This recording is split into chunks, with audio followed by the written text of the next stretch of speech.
Welcome to Justice Reloaded HD. Before we begin today's story, let me ask you something simple.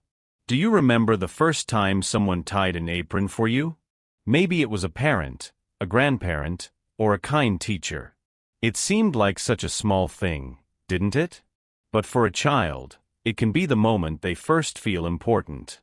The moment they believe, I can do this.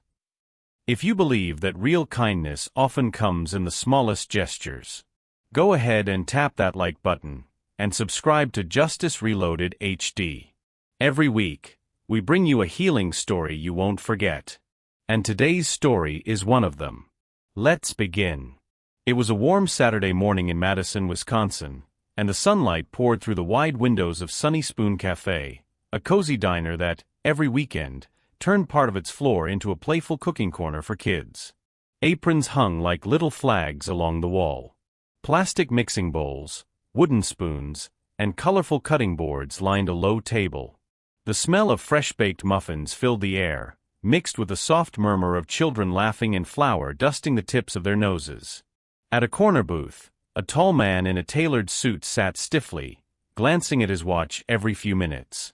William Adler looked entirely out of place in this setting, all sharp edges and quiet tension. The billionaire behind one of the country's leading organic food empires, he had built his fortune in boardrooms and laboratories. But kitchens? Children's events? These were foreign lands. Next to him, his 9-year-old son Lucas shifted uncomfortably in his wheelchair, staring at the apron hanging near the entrance to the kids' area. The boy's eyes were dark, guarded, and filled with a kind of fear that only a parent might notice. His left hand gripped the armrest tightly. His right leg, the stronger one, tapped anxiously against the footrest. "You don't have to stay if you don't want to," William said, trying to sound casual, though his voice betrayed a hint of desperation. "We can leave." Lucas didn't reply. He just kept staring at the apron. Then, like she'd been waiting for just the right moment, Erin Myers appeared. Her voice was calm but warm, her eyes kind without being pitying. She knelt down so she could look Lucas in the eyes without towering over him. "Hey there," she said gently. "I noticed you looking at that apron." Lucas blinked. Didn't answer. Erin leaned in, lowering her voice like she was about to share a secret. "You know, we have a special way of tying aprons for kids like you. We call it the superhero knot. Only a few people know how to do it." Lucas tilted his head slightly, still not speaking, but his grip on the wheelchair eased just a little. Erin smiled. "It's how the best chefs get ready. Want me to show you?" William opened his mouth, about to step in, maybe to object, maybe to help, but Erin lifted a gentle hand in his direction without even looking at him. Her eyes stayed on Lucas. The boy gave the tiniest nod. With smooth, practiced movements, Erin reached behind Lucas and unfolded the apron. She didn't rush. As she tied the strings, she narrated softly. "So this," she said, looping one end, "goes around like a cape, because every chef needs to feel powerful." She brought the strings to the front. "And this part? It's your shield. It keeps your clothes clean, but also reminds you, you're in charge." When she finished tying the knot, she stepped back. Lucas looked down at himself, apron neatly in place, hands resting in his lap. Then, slowly, he turned his head toward his father. His expression didn't say much, but his eyes did. They said, "I did it." William didn't speak. He just looked at his son, a child who usually flinched at touch, who hated being fussed over, who never let anyone help without a fight, and realized that something extraordinary had just happened. And it hadn't come from him. It had come from a waitress with kind hands and the patience to wait for one small nod. Lucas rolled forward slowly, his eyes fixed on the child-sized aprons hanging just past the counter. He stopped a few feet short. His shoulders tensed. His small hands clutched the wheels of his chair, unmoving. William noticed it immediately. The boy's jaw clenched, his brows drawn together in a look of quiet defiance, not toward anyone in particular, but toward the moment itself. The apron might have looked innocent to others, but to Lucas, it was a challenge, a test, something that might expose his weakness in front of strangers. William stood, taking a cautious step forward. "I can help." But before he could reach him, Erin appeared at Lucas's side, stepping in with a calm so effortless it didn't feel like interruption. She crouched beside the boy, not rushing, not leaning in too far, just meeting him on his level. "Hey," she said softly, her voice barely more than a whisper. "I saw you looking at that apron. It's a big one, huh?" Lucas didn't respond. He kept his eyes locked on the fabric, face tense. "I've got a trick," she continued, her tone light, inviting. "Want to know how superheroes tie theirs? It's not the regular way. It's the way we save just for the special ones." That made him glance at her, just a flicker. She smiled gently. "I could show you if you want." A beat passed. Then slowly, Lucas gave the tiniest nod. Erin didn't say anything more. She moved around behind him and took the apron, unfolding it with careful hands. As she slipped the loops over his head and reached around to tie the strings, she spoke in a near whisper. "This part goes over your chest, just like a shield. Every great chef has one. Not to protect from food, but to remind them they're brave." Lucas didn't move. But something in his shoulders softened. "And these strings? They wrap around like a cape. Only you don't fly, you cook." When she finished the knot, Erin stepped away. Lucas looked down at the apron, then turned toward his father. He didn't say anything. But his eyes held something new. Not pride, exactly, more like permission. William stood frozen. His son hadn't snapped, hadn't resisted, hadn't needed him. For the first time in a long while, Lucas had let someone in, and it had felt easy. The next morning, Erin was wiping down the countertop at Sunny Spoon Cafe when the manager called her into the back office.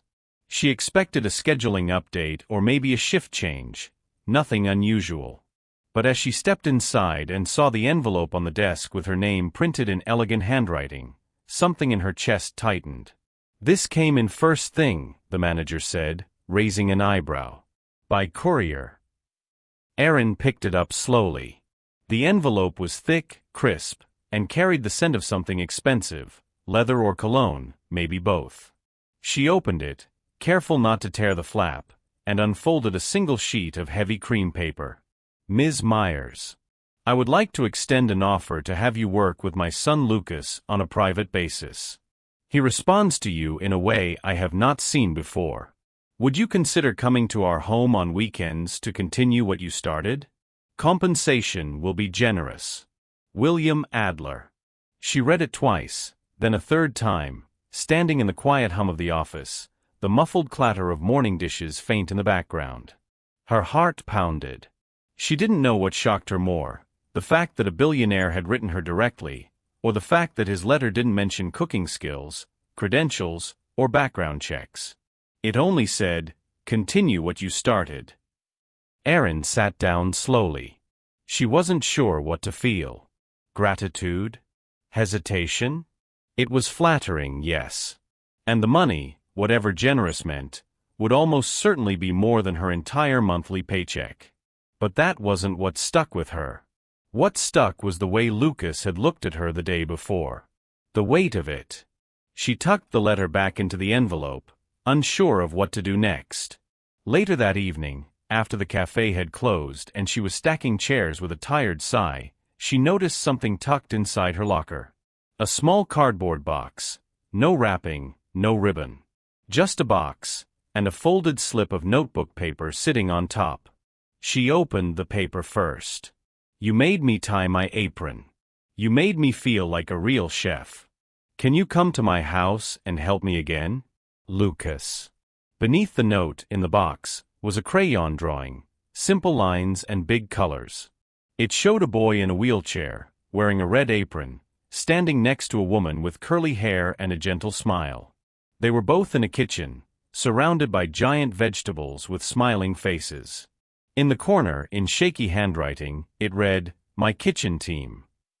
Erin felt her throat tighten.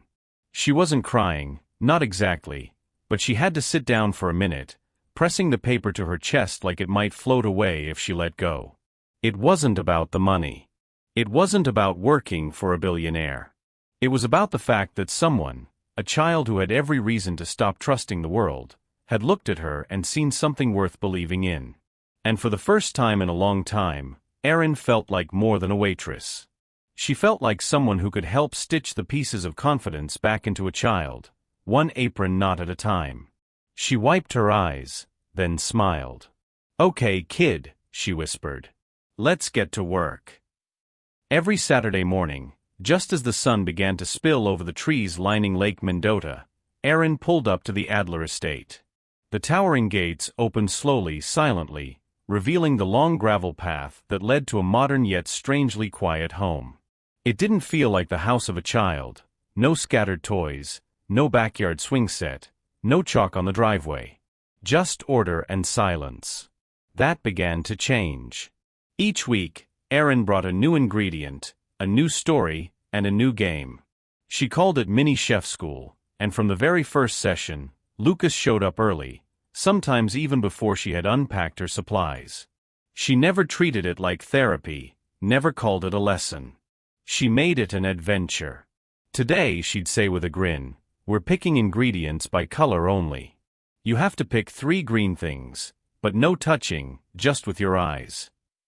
Lucas would lean forward in his wheelchair, scanning the counter with exaggerated concentration. He'd lift his hand, index finger extended like a tiny general issuing commands. "That one. The curly one. And the green squishy tomato." "Green bell pepper," Erin corrected with a chuckle. "But I like squishy tomato better." Other days, they practiced basic prep, always at his pace, always with tools adapted for his limited movement. Erin brought plastic knives with soft grips and bowls that suctioned to the table. She helped him position the ingredients just right so he could reach them without strain. She never touched his hands unless he asked for help. And more often than not, he didn't. At first, Lucas was hesitant, afraid of making a mess, of doing it wrong. But Erin had a rule: if you spill it, we celebrate it. That's how you know you're trying. He spilled a lot. But he also laughed more. One afternoon, 3 weeks in, he surprised her. "I want to pick the dish today," he said, his voice shy but steady. Erin raised an eyebrow. "Oh? Chef's choice." He nodded. "Grilled cheese. But with apples in it." "Apples?" She blinked. "Chef Lucas, are we starting a food revolution?" He smiled, the kind of smile that stayed in the eyes longer than on the lips. That same day, after carefully flipping his sandwich on the skillet with Erin's steadying hand just hovering nearby, never touching, Lucas did something even bigger. He rolled over to the dining room, looked at the empty table, then turned to Erin. "Can I set the plates? For Dad." Erin paused. Then handed him a cloth napkin and said, "Lead the way, chef." And just like that, Lucas, a boy who once refused help, who shrank from attention, became a boy who served lunch to his father with pride written all over his face. One small step. One apron at a time. The first time William sat down to eat with Lucas on a Saturday afternoon, it felt awkward, like stepping into someone else's life. The long dining table, always set by staff but rarely used for anything beyond business dinners, had never hosted just the two of them. William sat at one end out of habit, then thought better of it and shifted closer, to the middle, where Lucas could roll his chair up without feeling like he was performing on a stage. The grilled cheese sandwich was warm, slightly uneven, with a few slices of green apple peeking out from the edges. William took a bite. It was surprisingly good. But more than that, it was made by his son. Across the table, Lucas waited without speaking, eyes fixed on his father's reaction.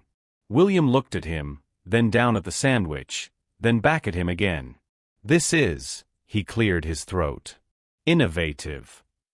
Lucas broke into a quiet grin and turned back to his plate. That became the ritual. Every Saturday, William sat down with his son, something he hadn't done in years, not since his wife passed. Not even on holidays.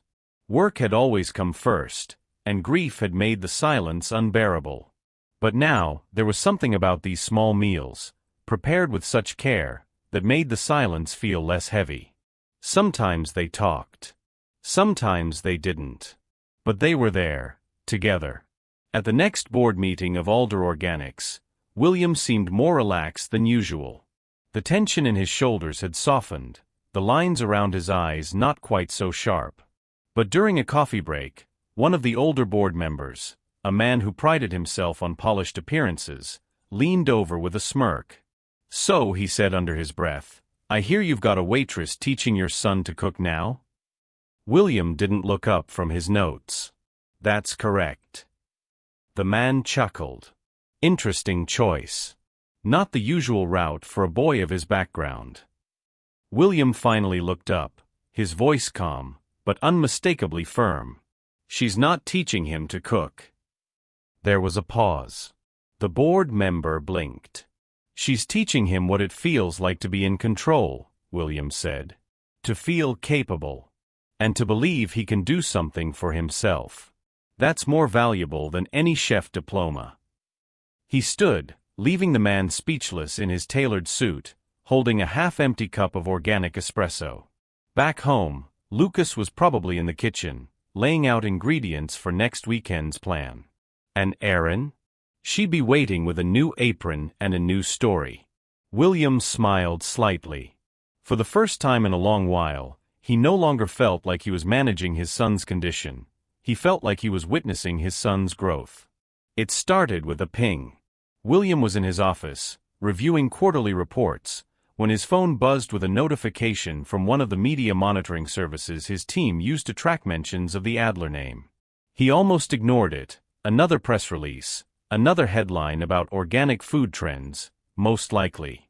But then he saw the image. A low-resolution photo, clearly taken through a kitchen window, showed Erin kneeling beside Lucas in the Adler home kitchen. She was mid-laugh, holding the strings of an apron as Lucas looked down, cheeks flushed, a smile creeping onto his face. The moment, captured without context, looked warm, maybe even intimate. Above the photo was a blog post title in bold, clickbait font. "Billionaire hires waitress to play mom for his disabled son." William froze. He read the sentence again, then again. His fingers gripped the edge of the desk.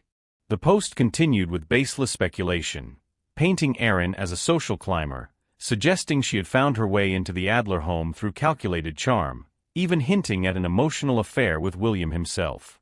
There were no facts, no quotes, just gossip laced with insinuation. But the damage was immediate. The phone rang.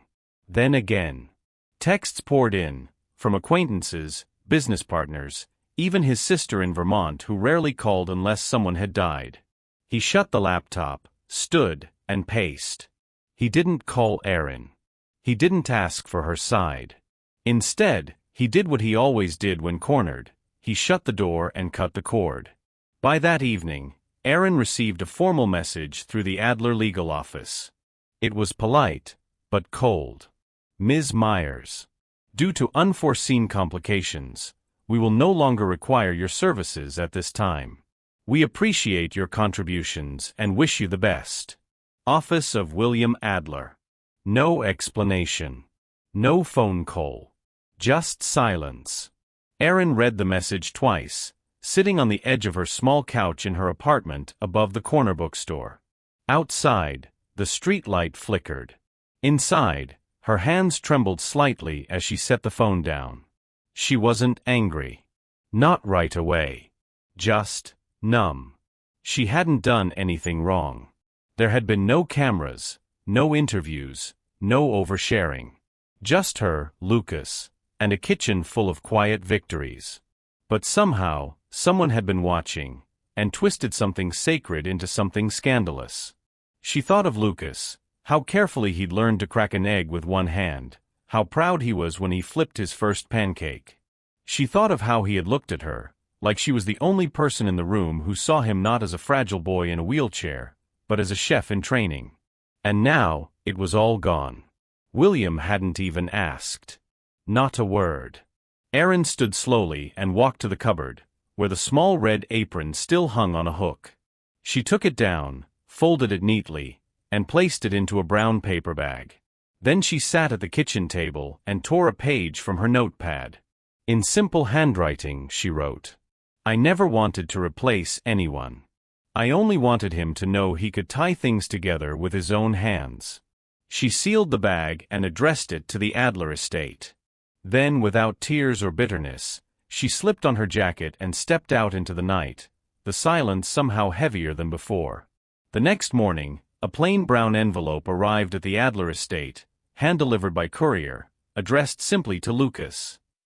There was no return address, no signature on the outside. It wasn't thick, just a soft bundle wrapped in tissue paper, resting gently inside. William opened it, expecting perhaps another misguided attempt from the press or an apology letter from someone trying to smooth things over. But what he found was simpler than that, and somehow heavier. Inside was the small red apron Lucas had worn nearly every weekend. It had been carefully folded, the strings tucked in perfectly, like someone had taken great care, not just to return it, but to honor it. Taped gently to the apron was a single sheet of paper, torn from a notepad. The handwriting was neat, steady, unmistakably Erin's. "I never wanted to replace anyone. I only wanted him to know he could tie things together with his own hands." That was it. No explanations. No defense. Just truth. William stared at the note, his hand resting over the soft cotton of the apron. It still smelled faintly of cinnamon and flour, the scent of a kitchen filled with laughter and learning. He read the words again, slower this time. It wasn't a plea. It was a promise, and a farewell. And for the first time since the blog post had gone viral, William felt the weight of what he had truly lost. The truth came quietly, not with headlines or apologies, but through a brief report from William's head of security. The blogger who had stirred so much trouble wasn't an investigative journalist or an insider. She had been a weekend visitor at the Sunny Spoon Cafe, a woman who had snapped a photo through a window out of idle curiosity, not malice. Her post was little more than a mix of assumption and attention-seeking, and Erin had nothing to do with it. But by the time the facts surfaced, the damage had already been done. Erin was gone. And Lucas was silent. In the days that followed, the house returned to its old stillness, the kind that used to feel efficient, but now felt hollow. Lucas stopped asking about Saturday menus. The kitchen, once filled with soft music and the clatter of bowls, sat unused. The red apron stayed folded on a chair in the corner of his room, untouched. Meals were left uneaten. Lucas picked at toast, turned away from soup, and ignored the snacks that used to make him smile. The boy who had once beamed with pride while slicing apples now looked as if the kitchen had been locked from the inside. William noticed, of course. He tried once, awkwardly, to offer help with homework. Lucas shrugged. Another time, he suggested pancakes. Lucas turned his head. Nothing landed. Then one evening just before dusk, William walked past the kitchen and heard something, the faint rustle of fabric, a soft grunt of frustration. He paused in the doorway, unnoticed. Lucas stood at the counter, his back to the door, gripping the red apron in both hands. His shoulders were tense, the strings trailing behind him. He was trying to wrap them around his waist and tie them himself. The bow wasn't forming. His fingers worked in fits and starts, trembling slightly, tangling the ends. The knot slipped, the fabric twisted. He exhaled sharply, as if trying not to cry. William stepped forward, unsure whether to help, unsure whether he should help. Then he heard it. A small voice, barely above a whisper. "I don't tie it well, because no one tells superhero stories anymore." William froze. The words sliced through the quiet like a blade. Lucas wasn't asking for help. He wasn't asking for someone to fix the knot. He was mourning something else, a voice that made tying an apron feel like becoming a hero, a presence that had turned the kitchen into a world of possibilities. William's throat tightened. All this time, he had been searching for perfect solutions: tutors, therapists, the best doctors, the best equipment. But now, watching his son struggle not with the physical act of tying a knot, but with the absence of belief, he understood. Lucas didn't need someone flawless. He needed someone who believed he could do it. That was what Aaron had given him, not just a technique, but trust. William stepped back from the doorway quietly, leaving Lucas to finish on his own. The knot wasn't perfect, but it held. And that, for now, was enough. That night, William sat alone in his office, holding the note Aaron had left with the apron. He read it again, slowly. I only wanted him to know he could tie things together with his own hands. He closed his eyes, pressing his palm against the words. For the first time in years, William didn't feel like a CEO or a problem solver. He felt like a father who had finally been taught what his son truly needed. It was a Sunday afternoon when Erin saw him again. She had just finished wiping down the last table at Sunny Spoon Cafe, her apron folded over one arm, ready to clock out, when she noticed the man sitting quietly in the back booth. No entourage. No briefcase. Just a father in a navy sweater, hands clasped in front of him, waiting. William Adler. She froze for a moment, unsure whether to walk over, unsure if she wanted to reopen the space that had once held so much hope, then closed without warning. But he stood first, nodding gently, as if to say, I'm not here for an explanation. I'm here because I finally understand. I came to thank you, he said. Aaron stayed silent, listening. My son, William continued, used to flinch at the sound of a whisk. He wouldn't even look toward the kitchen. But now, he paused, his voice softer than she'd ever heard it. Now he wakes up early. He chooses his ingredients. He's making toast and scrambled eggs for me. Aaron blinked. He doesn't ask for help, William added. Not unless he absolutely needs it. And even then, he tells me how to help. He smiled. That's new. There was a long silence between them. Then, in a voice just above a whisper, William said, You didn't just tie an apron. You tied his confidence back together. Aaron felt the weight of those words settle in her chest, not heavy, but grounding. A few weeks later, they launched the program together. It was called Apron Club. Hosted at community centers across Madison, it welcomed children with physical disabilities into kitchens made just for them. Lower counters, adaptive tools, and most of all, mentors who knew the power of patience. Each child received their own apron. Each session began with the same phrase. Every great chef starts with two things: an open heart and a clean surface. Lucas was the first to demonstrate. On the day of the launch event, a crowd gathered in the multipurpose room of a local rec center. Parents, caregivers, and volunteers sat shoulder to shoulder, waiting as children wheeled or walked in proudly wearing their new aprons. Lucas rolled up to the front, the red apron, his original one, folded neatly on his lap. He paused, looking out at the crowd. Then, slowly, he lifted the apron and looped it over his head. With confident hands, he reached around, wrapped the strings across his waist, and tied a bow. It wasn't perfect, but it was his. He looked up, eyes sparkling, and said into the microphone, I don't need anyone to tie it for me anymore. A few quiet laughs rose from the audience, warm, encouraging. But, he added, smiling wide, if anyone wants to learn how to tie it just right, I can show you. The room burst into applause. William, standing in the back, wiped the corner of his eye before anyone could notice. Aaron stood beside him, arms crossed gently, her heart full. And in that moment, surrounded by flour-dusted counters, imperfect knots, and beaming children, it became clear. An apron had done more than cover a shirt. It had uncovered courage. If you believe that something as small as an apron string can help tie back a child's confidence, leave a like on this video. And don't forget to subscribe to Justice Reloaded HD, where every week, we share stories that heal, inspire, and remind us of the quiet power of kindness. Thank you for staying with us until the end. We'll see you next time.